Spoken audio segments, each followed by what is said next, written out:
Hi everyone, and welcome back to this month's research summary. We've got some really interesting research that has come out that we've come across this month. And so the first one is talking about senescent cells, and you've probably heard about these. These are effectively old, often called zombie cells. They're dysfunctional. They're not following the right cell cycling. They're not sending out the right signaling, and they can really start to interfere with the way our body works at the physiological level. And so this study that was published in Aging found that senescent cells send out, let's call them particles, or they're actually called exosomes. And these become signaling molecules. And what they found in these exosomes is that the cell membrane structure is altered, as well as a number of other parts of that exosomal structure is being affected, which means that those exosomal messenger particles are now able to be more clearly identified, and that gives researchers the opportunity to target those exosomes more specifically, and in the hope that we can get rid of those. At the moment, we just clean up senescent cells by using anti-senescent supplements, etc., anti-aging supplements, etc., but to be able to target those exosomes is a great step forward if we can get to that point. And the reason being is because we're finding that when senescent cells develop in one part of the body, they send out these signaling molecules to other parts of the body. And so we start to see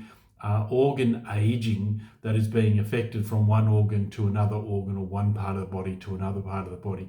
And that's something we really want to slow down. We don't know a lot about it yet. The research is still developing, but it's a great step forward. And so some of the things we can do with that is making sure we're having plenty of antioxidants. And that really brings me into our next research that we came across, which was to talk about the importance of healthy eating. And so the research continues in this area that diet is the first and foremost main principle of good health and successful aging. And following a healthy eating pattern, such as the higher adherence to healthy dietary patterns, the AHEI dietary style, or which is known as the Alternative Healthy Eating Index, enables people to adopt dietary styles, eating habits that are conducive with not only good health now, but good health span and more healthy aging long term. And it really just means that you're following these principles to reduce your exposure to poor food choices, to nutrient poor but calorie dense foods, and of course to the constant inflammatory foods, the refined carbohydrates, the sugars, those sorts of things that we can come across when we're making poor food choices. And so simply just choose a style that works for you, whether it's keto or whether it's vegetarian or whether it's whatever style of diet you want to go to, making sure that you're eating a wide variety of foods, abundant plant foods, all the rainbows, all the colors, making sure you're getting all of those phytonutrients into your body, and that's going to have the greatest effect on maintaining health now and long term. And the third study that I'm going to chat about this week is a topic of much discussion, and that is the good old trackers. And whether people think, well, should I have a tracker? Are they any good? Are they accurate? So on and so forth. Well, they've done a study on this now to actually understand more about that. And part of it was to review other research that the participants in that research were being tracked using a tracker. And so the personal devices and the different health monitors that we've got available to us these days are now starting to find their way into research. And that's partly because the technology has improved significantly from 10 years ago, 15 years ago. And so the information we're getting back now is more accurate.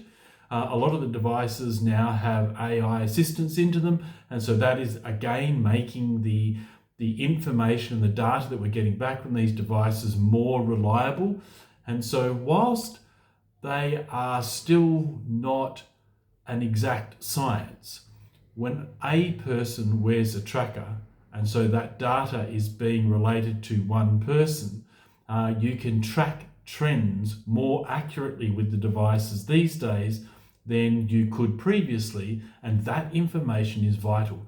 And particularly they identified that things such as resting heart rate variability, and sleep quantity and quality were the best markers to start to track in order to get data that is aligned with better health span and longevity.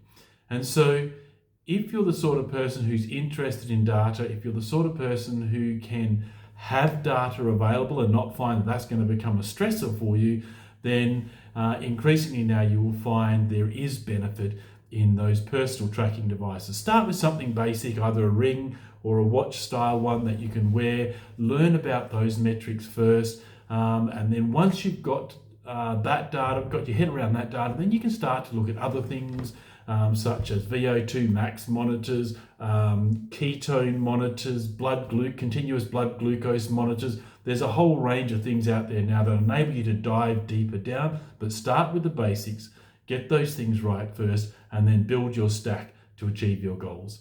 So some pretty practical tips: good diet, do your exercise, track the things that really matter, and of course, keep up your antioxidants, look after your cellular function so those senescent cells don't get ahead of you. And I hope you found that interesting, and I look forward to chatting with you all again next month.